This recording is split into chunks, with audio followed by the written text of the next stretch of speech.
આ દ્રશ્યો અમદાવાદના છે।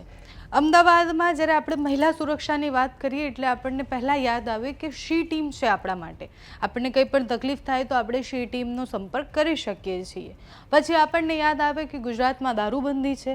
આમ તો બંને વસ્તુઓને હું ભેગી એટલે કહી રહી છું કારણ કે આ જે વ્યક્તિ છે એ શી ટીમની ગાડી ચલાવે છે અને એ ચિક્કાર દારૂ પીધેલી હાલતમાં લોકો એને પકડે છે। અમદાવાદના નિકોલની ઘટના છે। એ ચિક્કાર દારૂ પીધેલી હાલતમાં જે વ્યક્તિ છે એ શી ટીમની ગાડી ચલાવે છે, ડિવાઈડર પર ઠોકી દે છે। એના પછી લોકો એને બહાર કાઢી અને સવાલ જવાબ કરે છે। ગાડીની અંદરથી દારૂની બોટલ મળે છે, ગ્લાસ મળે છે અને પછી ખબર પડે આપણને કે ગુજરાતમાં દારૂબંધીનો કાયદો અને મહિલા સુરક્ષાની આપણે વાત કરીએ છીએ, બંને વસ્તુના ધજાગરા ઉડી રહ્યા છે।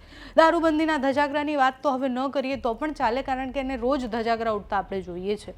કોઈ પણ માણસ ચિક્કાર દારૂ પીધેલી હાલતમાં ગાડી ચલાવે પણ છે, ગાડીથી અકસ્માત પણ કરે છે અને પ્રશ્ન એ થાય કે જ્યારે પોલીસની વાહન કોઈ ચલાવતું હોય એને એટલો બધો કોન્ફિડન્સ આવે કે હું તો પોલીસની ગાડી ચલાવું છું, હું તો શી ટીમની ગાડી ચલાવું છું, મને કોણ રોકશે એમ કરી અને દારૂ પી અને પછી ગાડી ચલાવી અને ડિવાઈડરને ઠોકી દે છે। હવે જો એ વ્યક્તિ કોઈ અકસ્માત કરતો તો બહુ જ વધારે પ્રશ્ન થતા હતા પણ આ વ્યક્તિને જ્યારે પોલીસ પાસે લઈ જવામાં આવે છે તો પોલીસ એવું કહે છે કે તો કોન્ટ્રાક્ટ બેઝ ડ્રાઈવર અમે લાવ્યા છીએ અને શી ટીમના કોઈ પણ પોલીસ કે કોઈ ગાડીમાં હતું નહીં।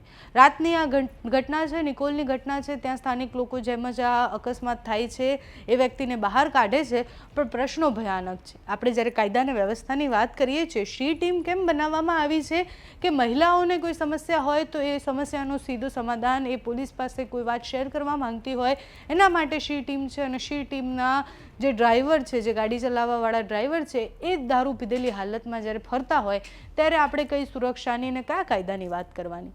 નિકોલથી જે વિડીયો સામે આવ્યા છે તેના પર કરીએ નજર। પીવાનું લાયસન્સ ગાડી ચલાવવાની